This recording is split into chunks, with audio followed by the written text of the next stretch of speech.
Hello, everyone, and welcome to today's webinar. It's entitled Changemakers, Women in Clean Energy. So we're really excited to have with me today some very important, I would say, not just changemakers, but people that are passionate about climate change and making a real difference. But before we begin, I'm just going to encourage anybody who's listening in the audience to be able to ask questions along the way. You have a chat button. Since we aren't doing a presentation, there's no slides, so there won't be anything to provide afterwards, but we are in fact recording the session, so a recording will be sent to you afterwards. So unfortunately, if you weren't able to make it, you can always come back and watch it and share it with your friends as well, because I think we're going to have some amazing conversations. So before we begin, I'm going to just do a quick introduction of myself. I'm Mary Caldwells. I'm the head of product marketing here at PowerFlex. I am based in Livermore, California, and I'm responsible for sort of bridging product and sales and helping them get sales enablement and training and all of the sales tools and collaterals that we need to execute on our sales pipeline. With me also is Lucy Dupas, who is our Chief Delivery Officer. She is based in New York and is responsible for execution and getting all of our customer sites live. And by the way, fun fact, she does improv. We also have with us Inara Muhammad, who is an incentive coordinator based in Sacramento. She makes sure that our customers get the most out of our incentives, and that kind of value stacking is super important with clean energy and renewables and EV charging. And then finally, we have Allison Cummings, who's the director of Vehicle to X and Grid Services. She's based in San Diego, and she's responsible for bringing new solutions to market. Fun fact for her engineering background is part of what inspired her to join PowerFlex. So without further ado, I'm going to start off with a couple of key questions that I would like our panelists to discuss. The first thing that we're going to talk about is, how did you decide to join the clean tech industry? I mean, really, what compelled you to work in clean tech? I'm just super curious about your journey. My journey was very circuitous. It wasn't right away. So I'm just curious about yours. Lucy, why don't you kick it off? Sure, be happy to start. So I actually grew up in France, and that's where I graduated from an engineering degree.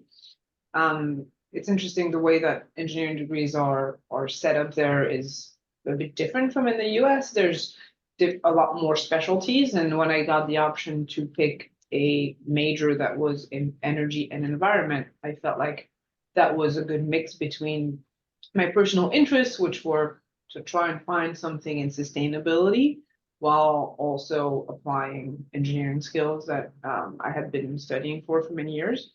And so that's what I did for a few years. I did an engineering degree really focused on skills that would allow me to go into the sustainability space. And I actually, this was interesting because there was a resume workshop in the middle of the engineering degree, and they're there to kind of help you figure out what you want to do and how do you write that into your resume. And this guy went around the table and said, "So, what do you want to do? Like, what's your dream job, right?" I said, "I want to do wind turbines in New York City." And the guy laughed at me. Obviously, my I might reaction, have too. I'm that. Like, I'm going to prove him wrong, and I'm going to prove to him that I can actually make it happen, right? So I looked for an internship in the middle of my studies. I ended up doing an internship in solar in New York City.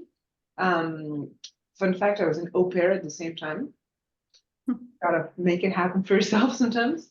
Yes. And when I actually graduated from my engineering degree, I went back to work for the same company that had taken in that internship. And then I got a couple jobs in solar engineering and product engineering in New York. And that's how I ended up at PowerFlex. But a good challenge sometimes. It was a combination of passion about sustainability and someone just giving you a good challenge, and that's how I got here. Right. Right. How about you, Allison? Well, so similar to Lucy, I grew up in a different country outside of the US. I'm from Ontario, Canada. And like Lucy, I was studying engineering. Once when I entered the workforce, I sort of lucked into working immediately in the electricity sector. And I say I lucked into that because I entered the workforce at a time when the electricity sector was undergoing a huge change. We were dealing with supply shortages, so that means blackouts and brownouts. At the same time, my local government was phasing out coal. So we knew that we needed a huge uptick of wind and solar resources on the grid, and we needed that very fast. That is when I started working in clean energy. I had the great privilege of helping to craft some of the first renewable PPAs in Ontario. And then at the same time, recognizing that the electricity market rules were structured around emitting resources, coal and gas-fired resources. So there was a huge amount of work to do technically and looking at economics in terms of how can we make these rules structured so that they can accommodate resources like renewables, wind, solar, and then eventually battery energy storage. That really excited me about the sector, and those challenges basically pushed me through the first 15 years of my career. Amazing. And how about you, Anara? So my story is just a little bit different. I grew up in Carrollton, Texas, which is right outside of Dallas. And I actually remember the very first recycle bin that we had at my elementary school. I was in like second grade when that happened. And then eventually I remember like my home getting a recycle bin and learning, like my mom and I would we would recycle to get recycle bank points. And so very early on, I learned about the importance of caring for it. And when I moved to California to go to Berkeley, I was actually very surprised by the fact that, California had compost and California had recycling and California had a paper only trash can. And right then and there, I kind of started figuring out my way into how to create a career out of contributing back to the environment that had given me so much and had taught me so much. I was very into community development and community economics, development economics, actually, and that's how I found environmental economics and policy as my major, and then found an internship at PowerFlex that really taught me the importance of renewable energy and, the ways that it gives back, and then ended up leaving for a little bit to go do banking and specialized in renewable energy when I was doing that, and then got to come back and rebuild the incentives department here, which is really cool, because now I get to be a part of the new policies that are coming out to promote these things that I care a lot about. That's amazing. My route was also pretty circuitous, but Lucy, you had another comment? I was just gonna say, I also have a very strong memory of a recycling bin at school and then doing the same thing with my mom. It's not, we should do that with every little kid and Right. work in sustainability. 100%. I think it does. It starts super, super young. I have a degree in a master's degree in international marketing. I am a California girl, born and raised. And so I think, climate impact has been in my DNA from the beginning. So always very aware of what's going on in our climate and have spent a lifetime in our Sierra Mountains and at our beaches, which is such a beautiful state. But I also have a minor in chemistry. And my intent originally when I graduated from college was to actually become a mission scientist for NASA. But I was in college at the time when the shuttle blew up. And when the shuttle blew up, I decided maybe that wasn't the career for me. And so I switched from chemistry into business, and I haven't really looked back, but that science background has certainly served me, especially as I've gotten to become familiar with how energy is produced and the chemistry that's involved in it, especially when you have energy storage, which is another important piece. And so I was also able to join about 10 years ago a large manufacturer of not only big power plants like nuclear power plants and coal-fired power plants and gas-fired power plants, but also wind turbines and solar and storage, and got to really get a sense of what it takes to inject those kinds of renewables into the grid, and have really enjoyed my time here at PowerFlex as well. So for those in the audience, I'm also curious, what was a very desirable thing about an organization like PowerFlex that attracted you? What were you kind of looking for? And kind of dovetailing into that, what advice would you give to, others and other women in particular who may be looking to work in clean tech? How about we start with Anara this time? Hey, so I found PowerFlex because I was looking for an organization that was very rooted into giving back into helping the planet. There's a lot of organizations that have climate goals and that have, certain aspects of their business that focuses there, but very rarely do you find a complete organization that, everything we say and do is rooted in that one mission. And that kind of came back to me knowing my purpose and what I wanted to do in life and how I wanted to kind of give back to the world. So I would say for people that are looking for opportunities in clean tech, very well know your purpose and be able to articulate it, and be able to stand up for what you believe in and challenge the company to tell you how they are respecting that purpose and how they are serving that purpose. Amazing. And how about you, Lucy? I think, well, I actually joined this company 9 years ago when we were 12 people. And I had already had 2 jobs in smaller companies that were growing, and the growth is something that I think is very challenging, but also very interesting. And I really was looking for a while. I was really looking to stay in companies that were in that growth, in that very high speed growth period. And that's kind of what I found here is when I started, we were 12, we're now 300 or more than 300.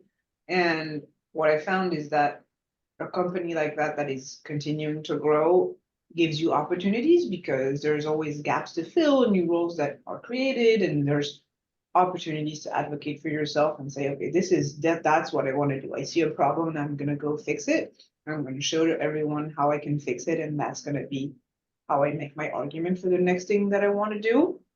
And so I've always been attracted to those sorts of companies. It is the situation that we're still in now. We've hired a lot. There's still a lot of changes happening. Good changes because we're adapting to the market. Sometimes it's very disruptive, but that at least I found that that's an aspect of companies that typically means there's opportunities for growth and for doing something different, which is my personality. And I think a lot of people, especially in this field where we're in a very different place than we were 5 years ago and a different place than we will be in 5 years. If you're going to go into renewables or in clean tech, you kind of have to have that mindset of my job today is different from the job that I'll have in 2 years. And that's exciting, right? If that's nerve-wracking, then that's probably not the right industry for you, I would say. Maybe, I mean, there are parts of the industry that are just construction focused, and that's not going to change very quickly. But as an industry, change is happening so rapidly that if that's something that's attractive to you, then the renewable energy is probably a good one to be in. If it's too nerve-wracking, maybe not the right fit, I would say.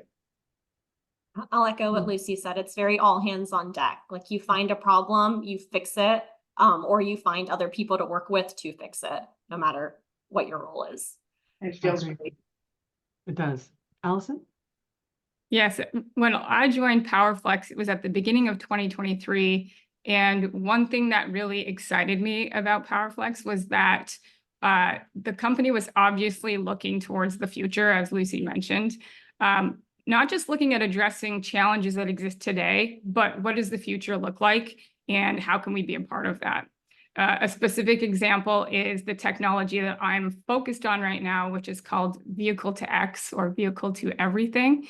That's using your electric vehicles in maybe a different way than you've thought to actually put electricity back to the grid and gain some value and in tandem support the grid.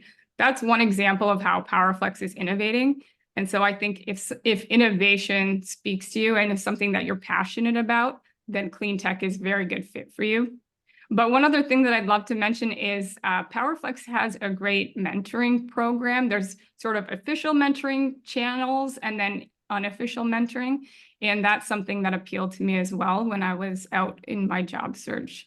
So I would encourage you all to seek out those opportunities for mentorship as you're looking for future career opportunities, and as you're evaluating companies. You know, for me, it was about diversity too. Not only did the opportunity fit my skill set, but I was joining an organization that was also very diverse. Um, and I loved, seeing faces like Lucy's in the executive team. And that, definitely encourages me to know that, our voices matter and we can make an impact. So I've heard you have to have purpose. You appreciate innovation and you like fast pace. And I also appreciate what you said, Lucy, about advocating for yourself. When you see a problem, you fix it. You can't just let that slide by. You have to make some noise, my friends. Make some noise so people know what you've done, because it's super important for the next path in your career. So thank you for those great answers. Our next question is, when you're hiring for roles, what or how are you looking to inspire more inclusion, especially with people with more diverse backgrounds? And I know not all of you are hiring managers, but if you have any kind of thoughts or insights around that, I'd certainly like to share that. Why don't we start with Lucy this time? Yeah, so this is an interesting question because I think it's a really tough problem to solve. Especially in this fast-paced environment. Typically when we open up a new position, it's because we have a need right now, right? We're in a rush to either replace someone, or we finally decided to open up a new role, and it's hard. There's a lot of not diverse candidates on the market, and there's a lot of pressure to fill that role now because we're really looking to make change with this role or get that work done, right? So there's a lot of competing interests against looking for a diverse hire. And what I found is that, well, first being an example ourselves, right? Like what we're doing now, putting the word out there that we are looking to bring on folks from all different types of backgrounds. I'm trying to be an example myself, putting myself out there, being on the website, making it. I have an engineering degree and I manage something like 50 men. It's trying to be that strong example for folks internally and externally. And then I think really trying to utilize your network of existing folks that you know. And I found that's a lot of work, but it's also very rewarding because you end up really finding some gems and finding people who maybe weren't looking or just didn't know about this position being open. And so reaching out to the folks that I know, even if they're not that experienced, but hey, we're looking for a director of X. Do you know someone either not necessarily in their company, but in their network that is interested? Ideally, we would want our recruitment team to be able to handle all of that, but the reality of it is they have a certain network, but they're not going to be able to reach as many people as we do through our own network. So utilizing LinkedIn to try and get the word out there, utilizing personal networks to really say, hey, I'm looking for the right person here, and you know what I mean by the right person. Yes. So to me, there's no silver bullet. There's no ideal scenario, and it has to be a combination of all those things. Right. How about Allison and Anara? Do either of you have some thoughts there? Sure. Well, one thing that you've taught me, Mary, is that job searching and getting the right candidates is about more than just getting a posting listed and waiting for someone in HR to send you some resumes. Outreach is a huge part of getting the right candidate and the right set of diverse candidates. So it does take some action and some work on your part to go out and find a diverse candidate pool and encourage them to apply to your position, whether they do or they don't. So that's been really valuable learnings from you, Mary. Thank you. On my end, so I'm not sure if folks that are listening in know that PowerFlex actually started as a separate, our EV charger sector was separate, our battery storage was separate, and our solar was separate. And then we ended up combining and merging together to be the PowerFlex that we are today. Back when I started at PowerFlex, I was part of the EV charging sector, and I was actually one of the few women that was part of the team. So it's been really nice to see me, or for me to see when I came back that the company had changed so much and that it had grown so much from where we started. That being said, we have so much work to do. And it, I think, comes back to what I said earlier about purpose and passion. Me as a hiring manager, I'm in a really nice position where I get to work with a lot of people that are early on in their career to where they may not have specific renewable energy experience, but they have a purpose and a passion for renewable energy and other experiences that they can apply directly to the jobs that I'm looking for, right? I always look for, my team deals with a lot of paperwork and we deal a lot with a lot of customers. So I'm always looking for folks that are organized or that have really good people skills or that are very detail oriented. And whenever I try to post a job because I have a new opening, I always list out, like Lucy said, those specific skills that I'm looking for. And then I always add in like, hey, you might not be from the industry and that's okay. None of us like were, you know, not everybody starts in renewable energy or clean tech. You always kind of transition into it. So make sure that you're able to articulate how your prior experience, though it may not be in this industry, will help you succeed in situations that you might face in your day-to-day job. Yeah, I totally agree. I mean, clean tech needs accountants, they need people in HR, you know, they need people in marketing. And so, you know, you can bring in people from different industries and they can adapt super fast.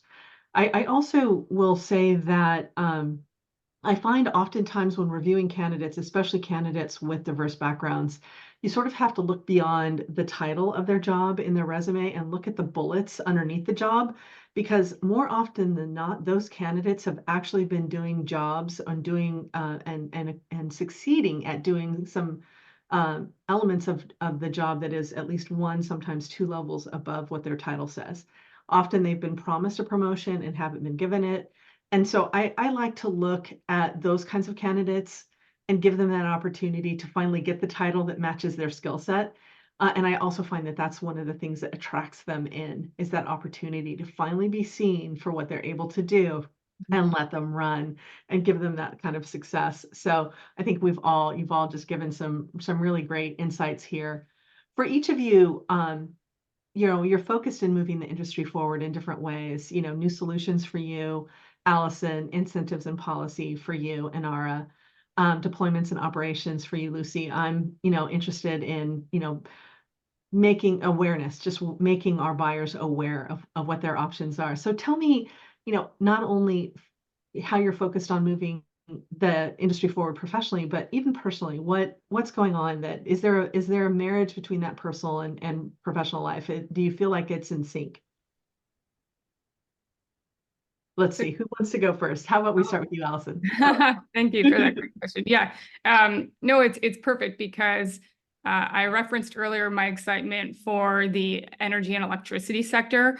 I didn't exactly indicate why. A huge part of it is that energy and access to electricity touches us all, right? We all want access to reliable, first and foremost, ideally very inexpensive. And then, of course, now clean has become a part of the conversation. We want that perfect three-legged stool, and we all have a need and use for energy. So what we are observing now is our behaviors and our actions are really a part of the climate change problem, right? And how we drive, how we use energy, that's a part of it as well. What I do personally, you know, encouraging folks, getting folks excited about what's happening in the transportation sector by way of electric vehicles. That's one way that I'm starting to spread the word about EVs and their positive impacts. I also enjoy trying to be mindful of my eating habits. So vegetarian lifestyle works really well for me, and it's something that I feel is in sync with my values. And you know, being mindful not to get takeout or use takeout containers too often, things of those natures. That's great. Next, Inara, Lucy? Yeah.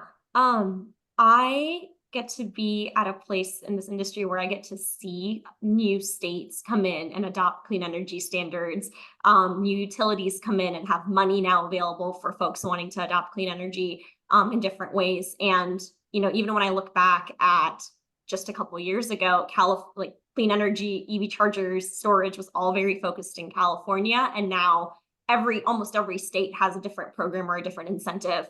And it's very nice for my team because I get to be a part of recommending these things and recommending regulations and different policies, how programs should be run for customers to get the most out of the funding available, but also for utilities and for states to be able to reach their climate goals or their EV charger count or whatever they're trying to do.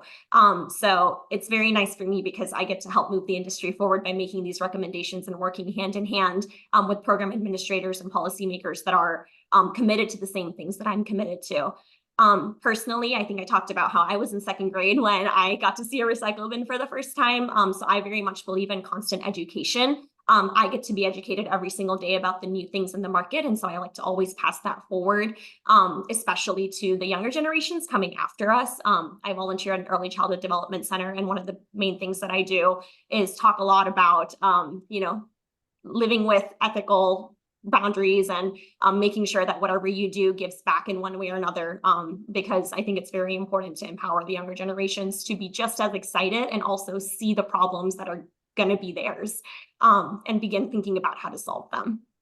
Amazing. And Lucy? For me, one of the tough parts of my job, which is really focused on building the systems that provide either solar energy or battery capacity or EV charging capacity to our customers. One of the things that sometimes breaks my heart a little bit is that construction is so wasteful.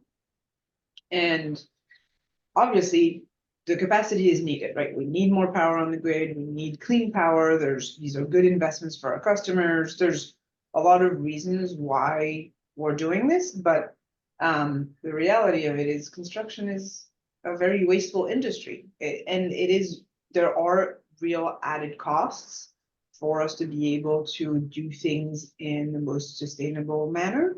So things like recycling on site is one of the things that's difficult to do because it's not always mandated and there's an extra cost and customers don't care about it and it's a very competitive market. So there's some things we can do, but our focus is really on high quality construction and safe construction and going quickly and making customers happy so that they buy more systems. So there's competing interests there too.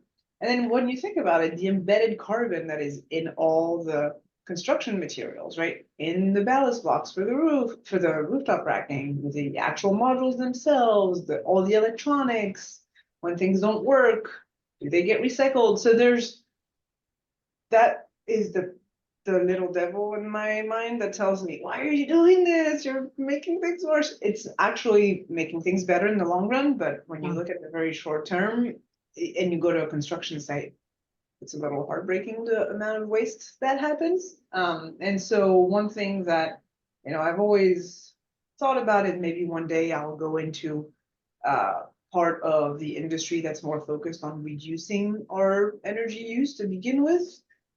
And for a while, I was working at a company that also did energy efficiency, which is a totally different way to find savings and to have an impact on the planet. But they should go hand in hand, right?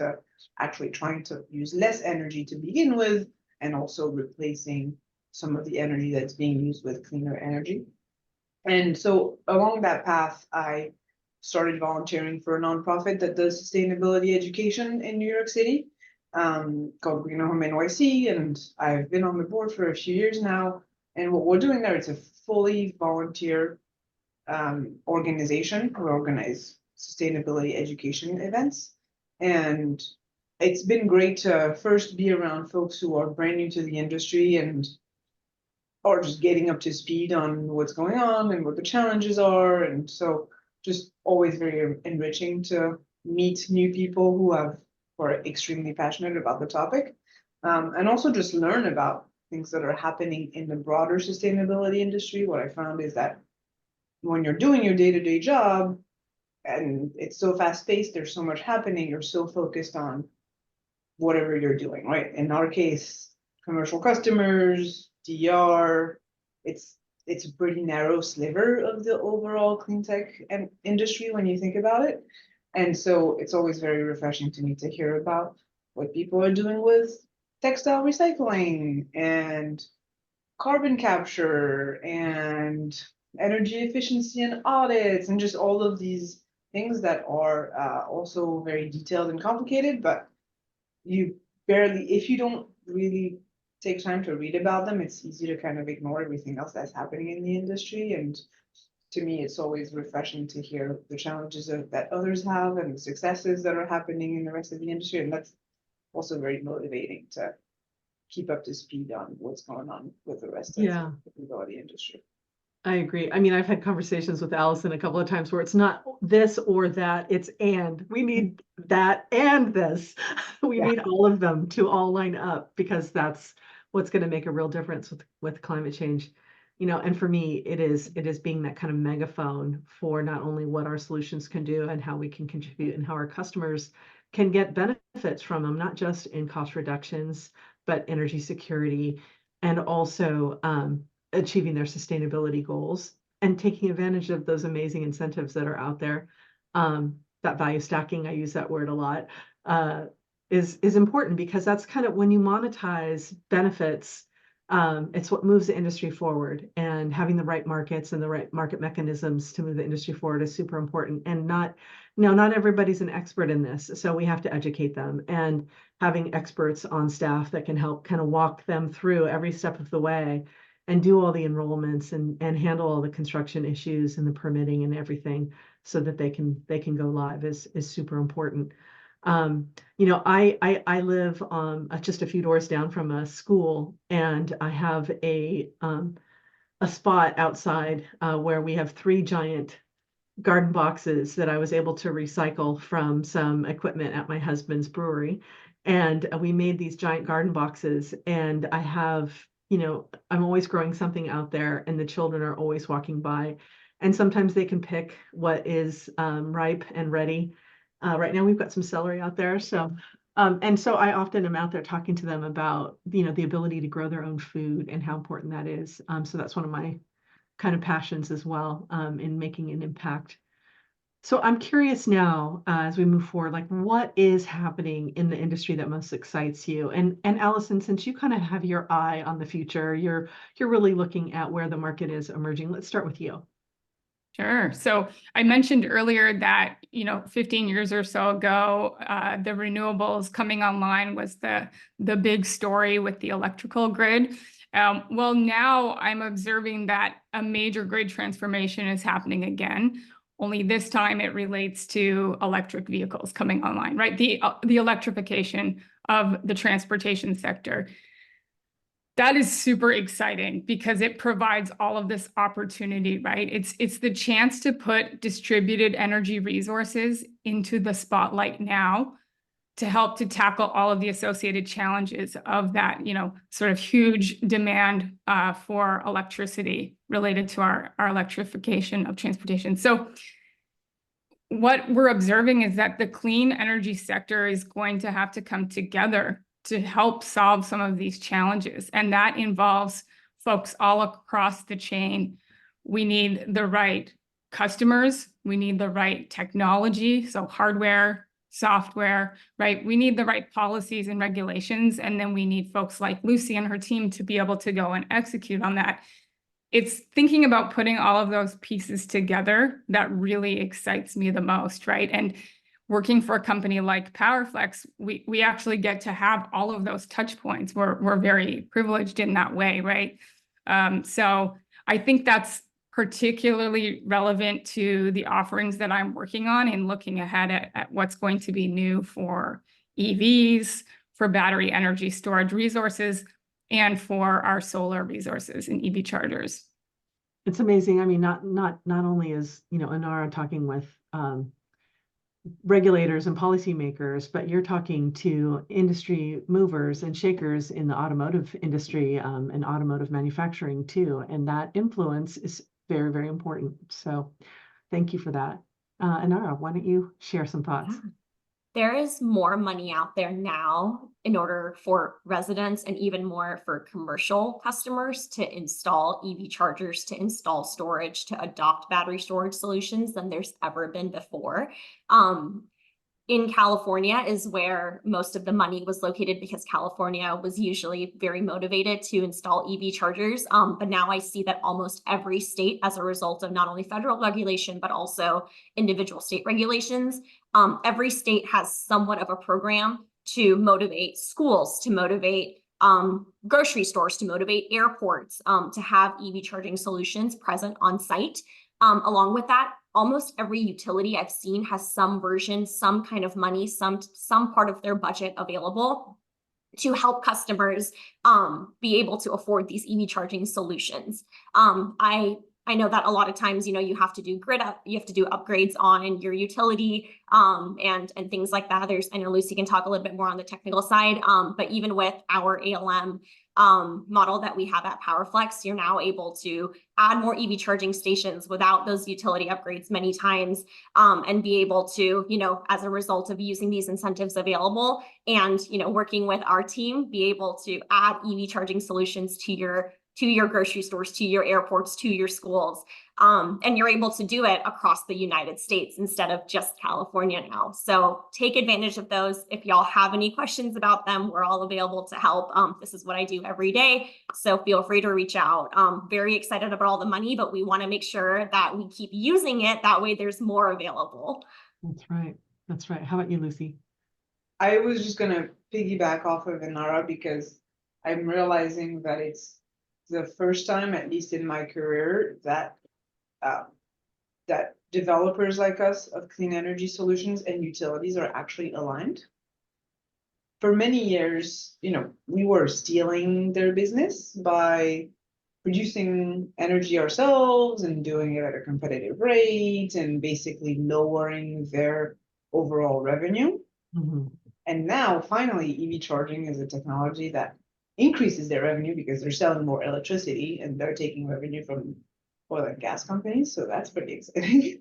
But it is kind of a shift for us because there was always a bit of tension between the renewable energy industry and utilities. And, all over the country, we have different relationships with people, some positive, some where they felt a little threatened. And now there's finally alignment there. So that's pretty exciting, and I think it'll really result in some positive developments over the next few years. That's amazing. I mean, I really loved the sort of and environment, right? It's not just going to be solved by the hardware, the solar, the batteries, the EV chargers. It's not just going to be solved by the software that helps orchestrate how all of those distributed energy resources get injected into the grid. It's also the incentives, the market mechanisms, the financing structures, all of that coming together in the industry that is making real changes. It's creating jobs in this industry, it's creating momentum, and it's making a real impact on our climate. So I applaud all of those efforts. So let's good shift that I wanted to highlight too, which is the move towards quality. That's the first thing that came to mind when you asked that question, because it feels like we're finally seeing that customers are really focused on the quality of their solar installation, the quality of their EV charging installation, both because they want it to be safe and to perform well in the long run, but also because on the EV charging side, there's a real incentive for the system to work and to actually attract customers to stay at their business. So it's another area where there's a big shift, I think, where it used to be the lowest possible price for everything, and now people are finally thinking, okay, how do I make sure that the developer that I work with, the subcontractor that is on my site, is installing things properly, is installing things in a way that is going to make the system last. And that's exciting for us because it means that we can show our expertise in a sense, right? And show to customers that working with someone who's only been doing this for a year probably means that there's going to be kinks to work through. Whereas a company like us, we've been doing this for over 10 years. We know how to do this. Sure, we know there's a cost to it. It takes more time to do good QA/QC. It takes more time to set up safety on job sites. It takes more time to do engineering properly. It just does. But also, you get the reward out of it. So think that's an interesting shift, and I'm hoping that we'll see less and less of the news about quality issues and things that end up, tainting the reputation of Right. tech.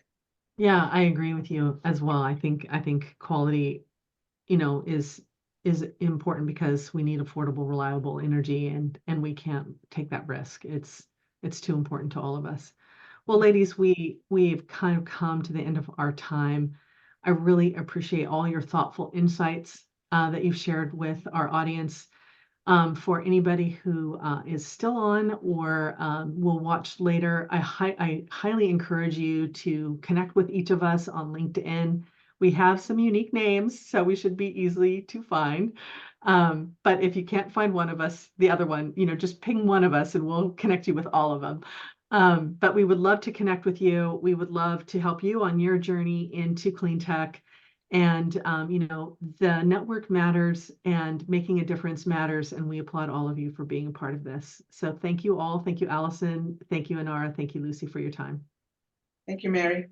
All right. Thank you. Bye for now. Bye. Bye.